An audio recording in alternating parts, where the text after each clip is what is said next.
আসসালামু আলাইকুম। আশা করি সবাই ভালো আছেন। আজকে আমি তৈরি করে নিলাম মজাদার কলিজা ভুনা। দেখতেই পাচ্ছেন এটা কতটা সুন্দর হয়েছে।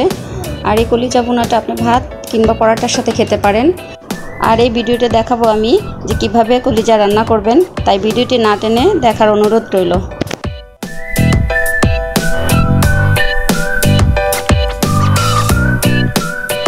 আমরা যখন কোরবানি করি তখন দেখা যায় সবকিছু কলিজা, ফ্যাপসা, তিল্লি, গুর্দা সবকিছু একসাথে মিক্সচার হয়ে আসে। আমি আপনাদের বোঝানোর স্বার্থে সবকিছু আলাদা করে নিয়েছি।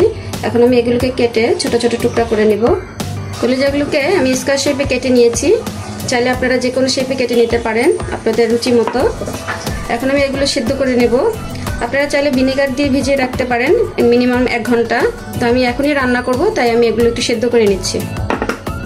যেগুলো আমি সিদ্ধ করে ধুয়ে পরিষ্কার করে নিয়েছি, দেখতেই পাচ্ছেন কতটা পরিষ্কার হয়েছে। এখন চলে যাব রান্নায়। চুলায় আমি একটু কড়াই বসিয়ে দিয়েছি। দিয়ে দেবো সয়াবিন তেল, দিয়ে দেবো তেজপাতা, দারচিনি, কয়েকটা সাদা এলাচ। এলাচগুলো অবশ্যই একটু থেতো করে দিব, তাহলে সুগন্ধটা বেরিয়ে যাবে। কয়েকটা লবঙ্গ। মশলাগুলো একটু ভেজে নিব। এখন দিয়ে দেবো পেঁয়াজ, এক কাপের মতো। পেঁয়াজটা ভাজা হয়ে গেছে, দিয়ে দেবো কিছুটা পানি।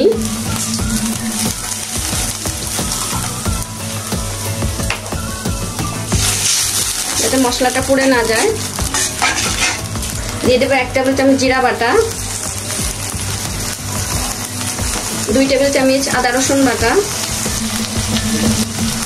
1 চামচ মরিচের গুঁড়ো, 1/2 চামচ হলুদের গুঁড়ো, 1 চামচ ধনিয়ার গুঁড়ো। দিয়ে দেবো স্বাদ মতো লবণ। মশলাটা কিছুক্ষণ কষিয়ে নিতে হবে। মশলাটা কষিয়ে নেওয়া হয়ে গেছে, মশলা থেকে তেলটা ছেড়ে দিয়েছে। এখন আমি এর ভিতরে সেদ্ধ করা কলিজাগুলো দিয়ে দিব।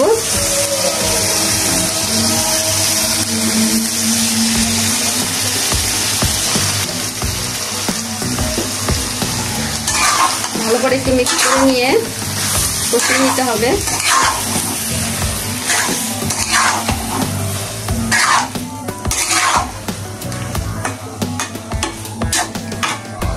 ঢাকনা দিয়ে কিছু সময় কষিয়ে নেব।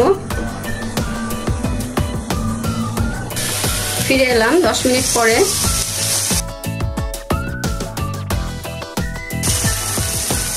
দিয়ে দেবো কিছু কাঁচামরিচ,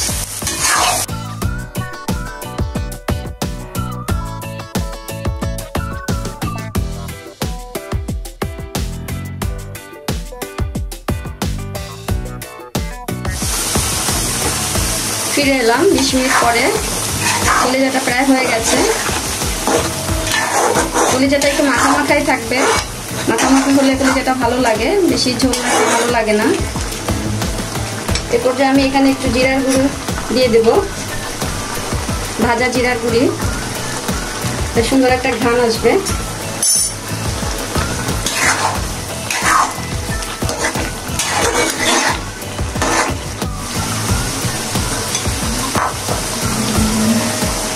কলিজাটা হয়ে গেছে একেবারেই, দেখতেই পাচ্ছেন মাখা মাখা।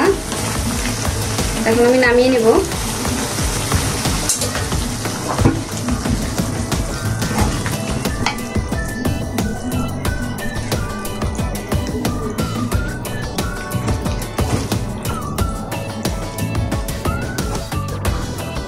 তৈরি হয়ে গেল মজাদার কলিজা ভুনা।